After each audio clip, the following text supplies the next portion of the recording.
मुसलमानों की किताबों में लिखा 1.25 लाख, जब से धरती चल रही 1.25 लाख पैगंबर नबी यानी मैसेंजर ऑफ गॉड, भगवान के संदेशवाहक धरती पर हमको आपको समझाने के लिए 1.25 लाख पैगंबर धरती पर उतर चुके हैं। पैगंबर मोहम्मद साहब को अंतिम पैगंबर पाक कुरान में माना गया। मुसलमानों क्या मान्यता है कि मोहम्मद साहब खुदा के अंतिम पैगंबर थे। मोहम्मद साहब से लोगों ने कहा, हुजूर मान लो आप तो समझा करके जा रहे हो और मान लो ये दुनिया फिर बिगड़ जाएगी, तब कौन समझाएगा? आप कह रहे हो भाई अब कोई पैगंबर नहीं आएगा। मैं इस अल्लाह ताला खुदा रब्बुल आलमीन भगवान का अंतिम पैगंबर हूं, अब कोई समझाने इंसानों को नहीं आएगा।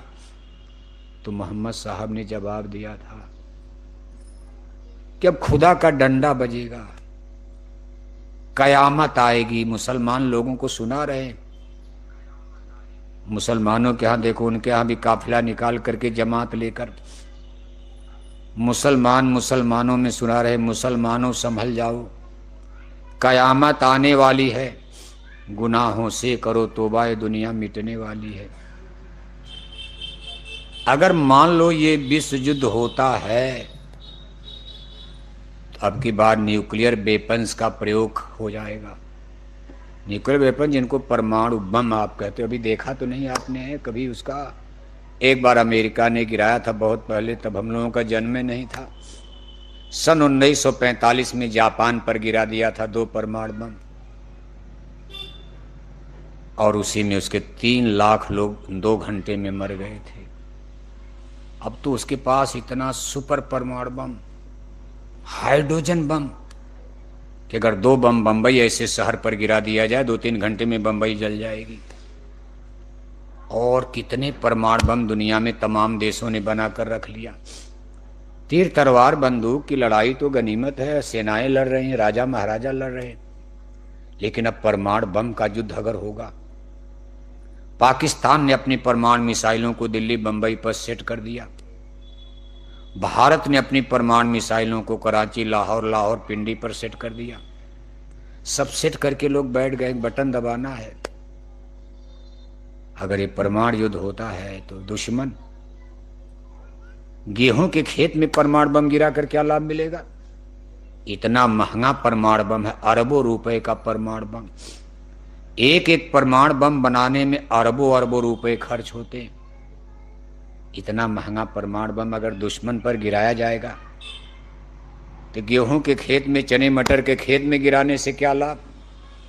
बड़े बड़े शहरों पर गिराया जाएगा, उसके फैक्ट्री नष्ट हो जाए, कल कारखाने नष्ट हो जाएं, उसके थर्मल पावर बिजली के कारखाने, बड़े बड़े बंदरगाह, उसके हवाई अड्डे नष्ट हो जाएं, दुश्मन के स्कूल अस्पताल नष्ट हो जाए, एक ही बम में वो कमर टूट जाए।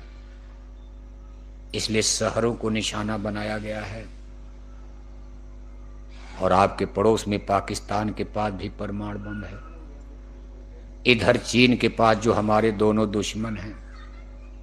2 दुश्मन देखो परमाणु बम लेकर कभी कभी हमको आपको डरवाते भी हैं, चीन और पाकिस्तान। भारत के पास भी परमाणु बम है, दुनिया में कुछ देशों ने बना लिया, अमेरिका को यही चिंता। अमेरिका ये कह रहा है भाई दुनिया में जितने आतंकवादी समूह हैं ये ज्यादातर मुसलमानी देशों में पाए जाते हैं, चाहे पाकिस्तान हो, चाहे यमन के हूती हो, चाहे और भी जितने आतंकी संगठन आप देखते हो। भारत में कोई ऐसा आतंकी समूह नहीं, यूरोप में, लंदन, अमेरिका में कोई नहीं। आखिर मुसलमानों के देश में आतंकी समूह, और अगर मुसलमानी देशों में ज्यादा परमाणु बम बन गया तो कभी आतंकवादियों के हाथ में लग सकता। और अगर ये परमाणु बम आतंकवादियों को मिल गया तो आतंकवादियों का कोई दीन ईमान, कोई सिस्टम। मान लो आज दुनिया में 57 देश मुसलमानों का है, 57 देश में केवल पाकिस्तान को छोड़कर किसी भी मुसलमानी देश के पास परमाणु बम नहीं है, केवल पाकिस्तान के पास है। लेकिन पाकिस्तान अमेरिका का चेला है, बिना अमेरिका से पूछे वो कहीं परमाणु बम गिरा नहीं सकता। इसलिए अमेरिका को पाकिस्तान से ज्यादा घबराहट नहीं है। लेकिन ईरान एक अलग कैटेगरी का देश है, वो शिया देश है, पाकिस्तान सुन्नी देश है। हमें ईरान कहता है कि भाई हम इजराइल को ही मिटा देंगे, जिस इजराइल में यहूदी धर्म को मानने वाले। अब आप सोचो इजराइल क्या करेगा बेचारा, भाई बना लेगा, हम ही को मिटा देगा। इसलिए इजराइल और अमेरिका ने काउंटर शुरू कर दिया ईरान का। खैर अभी परमाणु बम गिराने की संभावना तो नहीं दिखाई दे रही, लेकिन कब तक हम लोग बच पाएंगे। अगर एक देश ने कहीं छोड़ दिया तो उधर से रूस के पास परमाणु बम है, चीन के पास है, कोरिया के पास है, तमाम फ्रांस, जर्मनी, फ्रांस और ब्रिटेन, इन तमाम देशों के पास परमाणु बम है। अमेरिका तो ये कहता है कि हमारे पास इतना परमाणु बम है कि हम इन संसार को दर्जनों बार मिटा सकते हैं। अब दुनिया तो एक ही है, लेकिन मारने का हथियार केवल इतना परमाणु बम अमेरिका ने बना लिया। वो कहता भाई हम कम से कम दर्जनों बार, एक दर्जन माने 12, हम दर्जनों बार दुनिया को भस्म कर सकते हैं। लेकिन आज देखो आप मीडिया में देखते हो ना, मालूम पड़ता है बस अमेरिका खत्म हो गया, ईरान ही, भारत की मीडिया ही उल्टा चिल्लाते, मारा ईरान को, तहस नहस कर दिया। और एक चीज आप देख रहे हो, कोई मुसलमानी देश बोलने को, 57 देश मुसलमानों का है, लेकिन ईरान के पक्ष में कोई मुसलमानी देश बोल नहीं रहा, अमेरिका पीट रहा। और भारत के मुसलमान कहते भारत को बोलना है, भारत क्यों बोलेगा भाई, पाकिस्तान बोले भारत के लिए, पाकिस्तान परमाणु बम लेकर खड़ा हो जाता। आज ईरान को अमेरिका पीट रहा है, पाकिस्तान नहीं बोल रहा। कोई मुसलमानी देश चू नहीं कर, 2-4 किलो चावल लेकर कोई नहीं पहुंचा, लो खा लो, आप लोग मर रहे हो। और भारत के मुसलमान तमाम लोग कहते भारत को बोले, भारत बोले, भारत के प्रधानमंत्री क्यों, भारत के प्रधानमंत्री क्यों सींग अड़ाने जाएंगे। आ बैल मुझे मार, अमेरिका के खिलाफ रूस नहीं बोल रहा। लोग कहते थे रूस आएगा, चीन आएगा, ये आएगा, लेकिन अभी बोलने का समय, बोलेंगे लोग, बिना बोले विश्व युद्ध कैसे होगा। एक बोलेगा तो फिर देखना आप। अभी सबको डर लग रहा है कि परमाणु बम अगर छूट गया तो सबका नुकसान होगा। मान लो ईरान में ही परमाणु बम गिर जाए, ईरान हमसे बहुत दूर नहीं है, पाकिस्तान की सीमा ईरान से लगती। जब भारत पाकिस्तान एक था, जब पाकिस्तान का बंटवारा नहीं था तो भारत की सीमा ईरान से लगती थी। पाकिस्तान बीच में बन गया तो भारत की सीमा पाकिस्तान से, पाकिस्तान की अब ईरान से है। इसलिए ईरान की भारत से बहुत दूरी नहीं है। अगर वहां परमाणु बम गिरा भी दिया गया तो उसका इतना बड़ा रेडिएशन होगा, भारत में भी हवाएं जहरीली हो जाएंगी। मान लो मरेंगे तो नहीं, लेकिन लोग आंख के अंधे होने लगेंगे, बहरे होने लगेंगे, मर भी सकते हैं, भारत पर भी असर हो सकता है। इतनी लंबी दूरी 2000 किलोमीटर, लेकिन भारत पर असर होगा ईरान के परमाणु बम का। इसलिए दुनिया का कोई देश अभी इस पर हिम्मत नहीं करता। एक ने छोड़ दिया फिर छूटने में देर, इसलिए शहर, इसलिए हमारे गुरु महाराज ने सन 80 के दशक में भूम जो तक खेतीहर काश्तकार संगठन की आधारशिला रखी और उन्होंने कहा भाई ये भारत का आगे राष्ट्रीय ध्वज होगा, नेशनल फ्लैग यही बनेगा। गुरु महाराज ने इशारा दिया कि भारत के गांवों का भविष्य अच्छा है, शहरों का भविष्य अच्छा नहीं है। राख बनेंगे महानगर सब, एटम के अंगारों से पत्ता पत्ता झुलस जाएगा, विश्व युद्ध टंकारों से मानव की क्या पेश चलेगी, अंबर तक फट जाएगा, इस धरती का सारा आंगन लाशों से पड़ जाएगा, महाशक्तियां दुनिया भर की मिट्टी में मिल जाएंगी, क्रूर विधर्मी मानव की तब अकल ठिकाने आएगी। अभी तो सब लोग अहंकार की भाषा बोलते हैं। अभी किसी को सत्संग वत्संग सुनाया जाए, थोड़ा रामायण गीता, कि भाई आपको भगवान ने बनाया है, थोड़ा भगवान का भजन करो। मानव शरीर आपको जिसने दिया है, जो आपको 1-2 लाख रुपए दे देता, जीवन भर प्रणाम करते हो, आपको 1,00,000 2,00,000 मदद कर दिया, जीवन भर एहसान मानते हो। आपके दरवाजे आएगा, चाय काफी पिलाते हो, महाराज जी आपने हमारी बड़ी मदद किया। जिन सुंदर तन दियो ताई बिसरायो, जिसने आपकी सोने की तरह से चमकती है शरीर बनाई, उस भगवान को ही आपने भुला दिया। आज इस इंटेलेक्चुअल पढ़े लिखे समाज में अगर लोगों से भगवान की देवी देवता की बात की जाए तो ये पढ़े लिखे लोग इतनी घमंड की भाषा बोलते हैं, मालूम पड़ता कि इन्होंने ही भगवान को पैदा किया। धरती इन्होंने बनाई है, सूरज चांद सब इन्होंने ही बनाया। थोड़ा फिजिक्स पढ़ लिया, थोड़ा केमिस्ट्री पढ़ लिया, थोड़ा जूलॉजी बॉटनी पढ़ लिया, देहरादून में डॉक्टर बन गए, इंजीनियर बन गए, मास्टर बन गए, प्रोफेसर बन गए, वकील बन गए, जज बन गए। तो ये लोग ऐसी घमंड की भाषा बोलते हैं कि मालूम पड़ता है कि ये सूरज चांद हिमालय पहाड़ इन्होंने ही बनाया, इनके दादा ने ही बना के रख दिया। ईश्वर भगवान को मानने को तैयार है नहीं है। तो फिर भगवान क्या करते हैं? जब आप भगवान को ही मानना बंद कर दोगे तो भगवान भी तो कोई चीज है, फिर भगवान कोई खेल करते। तो देखो, जब मोहम्मद साहब से लोगों ने कहा, बात वहां से चल रही कि हुजूर आप कहते हो कि आप खुदा के अंतिम नबी हो, अब ईश्वर की तरफ से कोई संदेश वाहक नहीं आएगा। तो मोहम्मद साहब ने कहा कि जब मैं चला जाऊंगा तो दुनिया एक बार फिर धर्म कर्म से भटक जाएगी। उनके मानने वाले, जिनको मुसलमान, मुसल्लम ईमान रहमान, जो उन पर ईमान लाए, पहले तो लोग यहूदी ईसाई थे अरब में, मक्का मदीना जहाँ मोहम्मद साहब का जन्म हुआ, वहाँ यहूदी जातियाँ और ईसाई जातियाँ रहती थी। उसी में से लोग कन्वर्ट होकर के मुसलमान बन गए। फिर भारत में जब इस्लाम आया तो हिंदू लोग ही मुसलमान यहाँ बन गए। ऐसे और धीरे धीरे दुनिया में तमाम मुसलमानों ने मोहम्मद साहब से पूछा, हुजूर मुसलमानों का क्या होगा? तो मोहम्मद साहब ने कहा, मुसलमान भी अपने दीन ईमान के रास्ते से भटक जाएंगे, सारे धर्म मजहब के लोग भटक जाएंगे और आपस में द्वंद्व खड़ा हो जाएगा। सही धर्म को भूल करके लोग धर्म के नाम पर, जाति के नाम पर, नेशंस और राष्ट्रों के नाम पर इतना आदमी में लोभ आ जाएगा, मोह आ जाएगा, लड़ने भिड़ने लगेंगे। मुसलमानों की किताबों में इसको कयामत कहा गया। एक कयामत तो ये होती पूरी दुनिया, जिसको महाप्रलय, भारतीय ग्रंथों में महाप्रलय कहा गया। हिंदुज में, जिसको आप हिंदू धर्म कहते हो, उसमें इसको महाप्रलय। महाप्रलय का मतलब जब ये दुनिया, सूरज चांद भी खत्म हो जाए। और एक प्रलय होती है जिसमें धरती सूरज चांद तो रहेंगे लेकिन दुनिया की आबादी बहुत कम हो जाती है। मोहम्मद साहब ने जो संकेत किया, कहा दुनिया तो नहीं खत्म होगी, महाप्रलय नहीं, कयामत, महाकयामत नहीं, कयामत।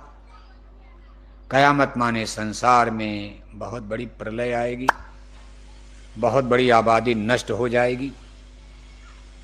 आबादी बहुत कम, 1/3 के करीब पहुंच जाएगी।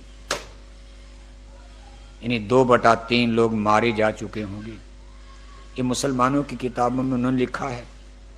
इसका उन्होंने टाइम पीरियड बता दिया था। मुसलमानों की किताबों में लिखा 14वीं सदी के आखिर में इंसानों में भारी कोलाहल, कोहराम मचेगा। कोहराम माने झगड़ा हो जाएगा। 14वीं सदी का आखिर सन 1970-80 के दशक में हो चुका।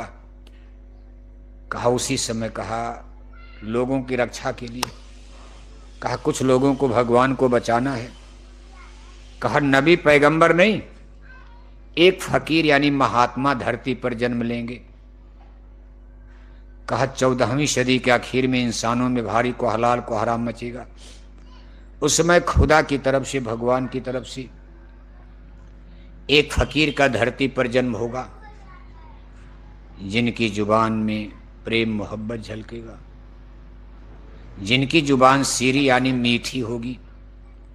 सारी इंसान अखलाक, सारी इंसान जाति को खुदा का अखलाक, ईमान का, हकीकत, सच्चाई का संदेश देंगे, रहम ईमान का, दया धर्म का। उनको लोग हजरत इमाम मेहदी के नाम से जानेंगे। 14वीं सदी का आखिर होगा और उनका नाम देखो जो बताया गया है मुसलमानों के हजरत इमाम मेहदी। मुसलमानों की किताब के मुताबिक ये समय आपके बीच में चल रहा है। हजरत इमाम मेहदी अरबी शब्द है, उर्दू शब्द है, फारसी शब्द है। अब इसका हिंदी में क्या मतलब होता, लोग इस पर विचार कर रहे हैं। यानी ये मोहम्मद साहब की बाणी हुई है उनके अंतिम समय में। और मोहम्मद साहब ने कहा, मुसलमानों, जब हजरत इमाम मेहदी कहरे दरिया को पार करते पूरब से पश्चिम को जाएंगे, समझ लो मुसलमानों का भी खात्मा शुरू हो गया। यानी संसार में प्रलय की स्थिति मच जाएगी। और आज देखो जो ईरान की सरकार थी अभी चल रही थी, उन्होंने अमेरिका के चंगुल से निकलकर जो सरकार बनाई थी, इसमें धार्मिक लोग थे, उन्होंने एक धार्मिक काउंसिल बनाई और उन्होंने कहा जब तक हजरत इमाम मेहदी नहीं आ रहे हैं तब तक हम लोग इसी काउंसिल से, धर्म सभा से शासन चलाएंगे। इसलिए ईरान में एक धार्मिक क्रांति, रिवॉल्यूशन हुआ था 1979 में। और उसमें देखो खुमैनी साहब, जिनको अभी अमेरिका इजराइल ने मारा है, तमाम उनके धार्मिक नेताओं को ही मार दिया। अब वो लोग बेचारे हजरत इमाम मेहदी का इंतजार कर रहे, हजरत इमाम मेहदी आने वाले हैं, तब तक चलाते रहो इसी तरह। यानी वो आकर के मुसलमानों को बचाएंगे, हजरत इमाम मेहदी। इसी तरह इजराइल यहूदियों का धर्म है। यहूदियों की किताबों में लिखा, देखो ये धर्म युद्ध है।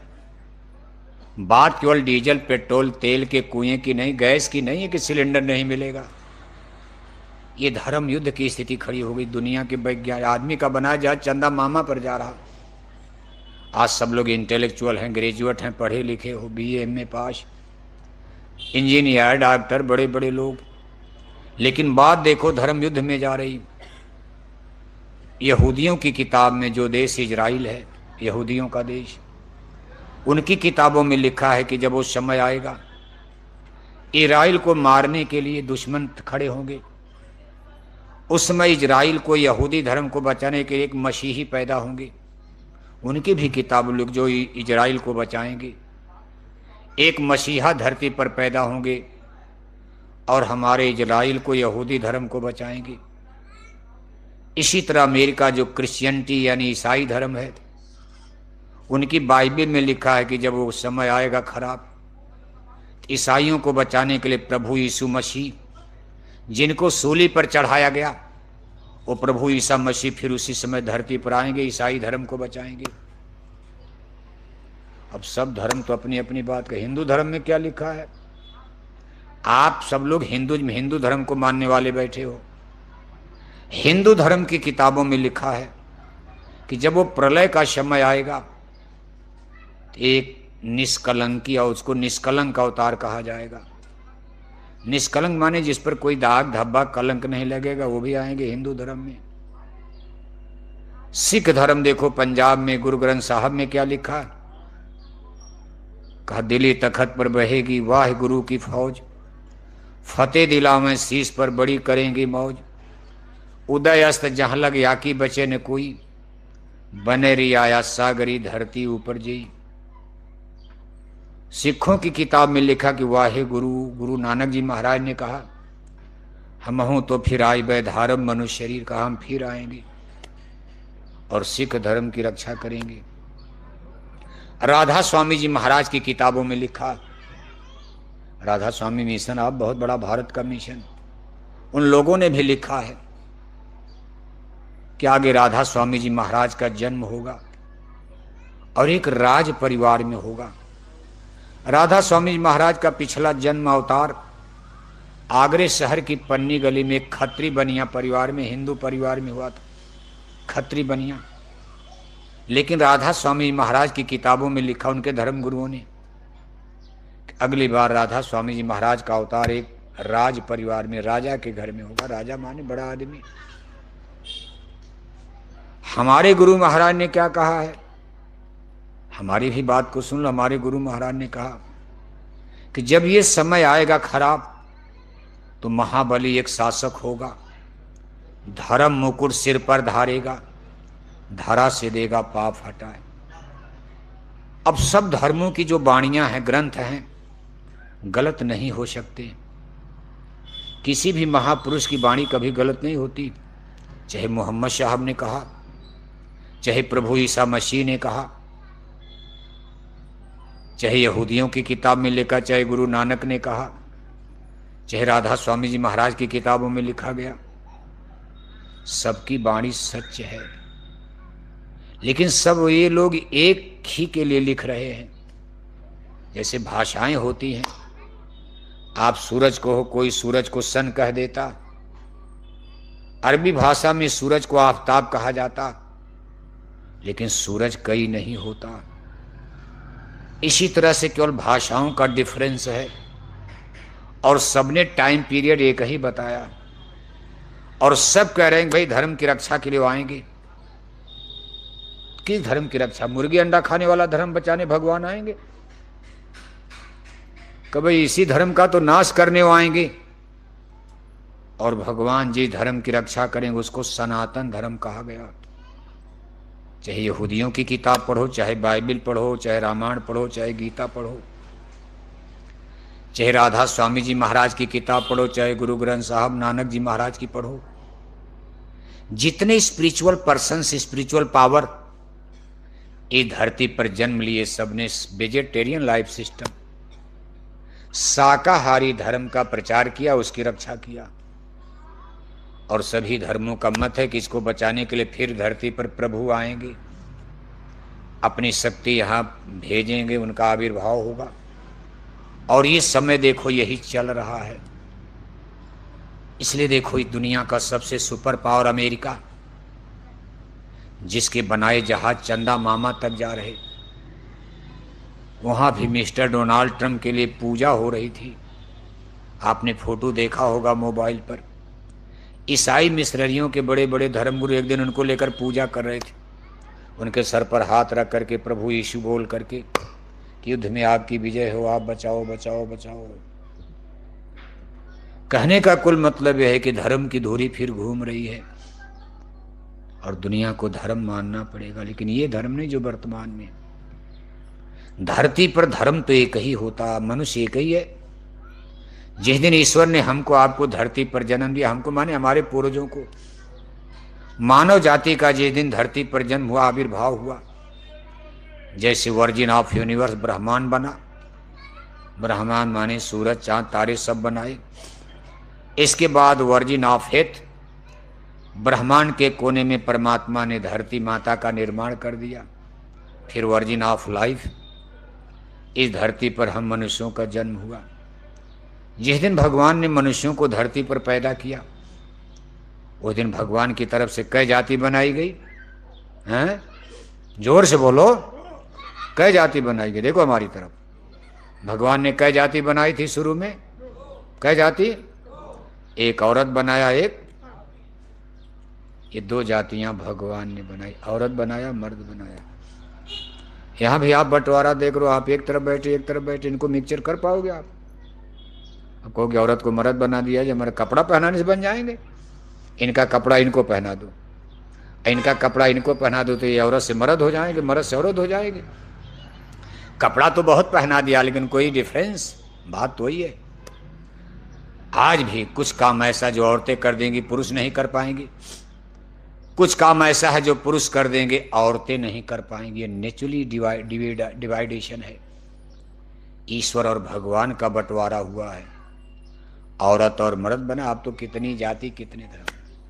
और हमें मनुष्यों के लिए परमात्मा ने कुछ नीति नियम कानून बनाया। जैसे दिल्ली देहरादून में कानून बना कर रखा है, मुसलमानों के ज़माने में अलग कानून, अंग्रेजों के ज़माने में अलग कानून, आज़ाद भारत में अलग कॉन्स्टिट्यूशन कानून। इसी तरह जब यहाँ स्टेट, जब मनुष्य ने जन्म लिया, तो यहाँ कोई राजा रानी तो था नहीं, भगवान खुद कंट्रोल करते थे। उन्होंने हम मनुष्यों के लिए कुछ कानून बनाए। उस ईश्वर के बनाए हुए कानून को आगे सनातन धर्म कहा गया। क्या कहा गया? क्या कहा गया? इसका फंडामेंटल प्रिंसिपल, मूल सिद्धांत क्या था? सत्य, हिंसा, परमो धर्म। बड़ा सरल कानून भगवान ने बनाया था धर्म का सिद्धांत। अब तो धर्म कितनी पोथी किताब है, पढ़ते पढ़ते रामायण मर जाओ, पता नहीं चलेगा क्या लिखा। पूरी हिंदू हो, इतनी हिंदू हिंदू धर्म कितनी किताब है, कहाँ नाम नहीं जान पाओगे, पढ़ क्या पाओगे। लेकिन तब दुनिया में कोई किताब थी ही नहीं, सीधे धर्म की परिभाषा। सनातन धर्म की बड़ी सरल सीधी सादी परिभाषा, सत्य हिंसा परमो धर्म। परमात्मा ने मनुष्यों से कहा कि देखो आप माया की बाजार में जा रहे हो, कहीं हमको भूल मत जाना, क्योंकि माया और माया का देश झूठा है, सत्य तो मैं हूं। सत्य ईश्वर का सांकेतिक नाम है। सत्य ही ईश्वर है, ईश्वर ही सत्य है। कहो उमाय अनुभव अपना, सत हरि भजन जगत सब सपना। अंत में धरती सूरज चांद तारे महाप्रलय में नष्ट, भगवान ही तो बचेंगे। आत्मा बचेगी, परमात्मा बचेंगे। आप भी आत्मा हो। अब हम आप तो अज्ञान में अपने को शरीर मान रहे हो, हाड़ माश। आप शरीर नहीं हो, शरीर तो आग में जल जाएगा। सूरज की तरह से चमकता चेहरा, सोने की तरह से चमकती काया शरीर, एक दिन आपकी आग में जलकर मुट्ठी भर राख हो जाएगी। मिट्टी मिट्टी में मिल करके मिट्टी बन जाएगा। शरीर का कोई वजूद है? मैन इज मॉर्टल, मृत्यु लोक है। लेकिन स्पिरिट और आत्मा तो अमर है। भगवान जोगेश्वर श्री कृष्ण ने अर्जुन को गीता में समझाया, कहा शरीर और आत्मा दोनों अलग अलग सब्जेक्ट, विषय है, वस्तु है, चीज है। शरीर को उन्होंने कपड़े से तुलना किया, कहा वासांसि जीर्णानि यथा विहाय ग्रहणाति नराणि नरो अप्राणि तथा विहाय शरीराण जीर्णा ग्रहणाति आत्मानि नवानि देहि। जैसे एक कपड़े उतार कर हम आप दूसरे नए नवीन कपड़े पहन लेते हैं, इसी तरह समय आने पर हमारी आत्मा एक शरीर को त्याग कर दूसरे शरीर को धारण करती। आत्मा के लिए उन्होंने बताया कि नैनम छिंदंती शस्त्राणी, नैनम दहति पावका, न चैलम क्लेदियन ताप, न शोषत मारता। आत्मा कभी मरती नहीं, इसको हथियार काट नहीं सकता, चाहे कितनों परमाणु बम गिराओ। शरीर मरेगा, आत्मा अजर अमर अविनाशी है, ये कहीं न कहीं रहेगी। एक शरीर त्यागेगी, दूसरी में जाएगी। किस शरीर में जाएगी? हमारे ऊपर नहीं। अब वो तो वहां जाने के बाद निर्णय परमात्मा के हाथ में। आपको कहां पैदा किया जाएगा, किस जन्म जोनी में आपका जन्म होगा, और इसमें आपका कर्म देखा जाएगा। आप ये मानव जन्म पाकर जो कर्मों की खेती कर रहे, अच्छा बुरा पाप पुण्य, इसी के अनुसार आपका अगले जन्म का निर्धारण होगा। गाय में, बैल में, कुत्ता में, बिल्ला में कहीं डाल सकते हैं।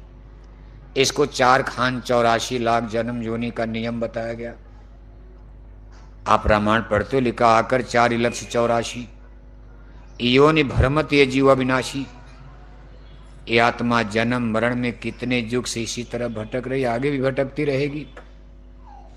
अगर आप इसको यहां से निकालने का, मुक्त करने का प्रयास नहीं कर पाए, और ये अवसर केवल आपको मानव जन्म में प्राप्त हुआ। गाय बैल कुत्ता बिल्ला को सत्संग सुनाया जाएगा?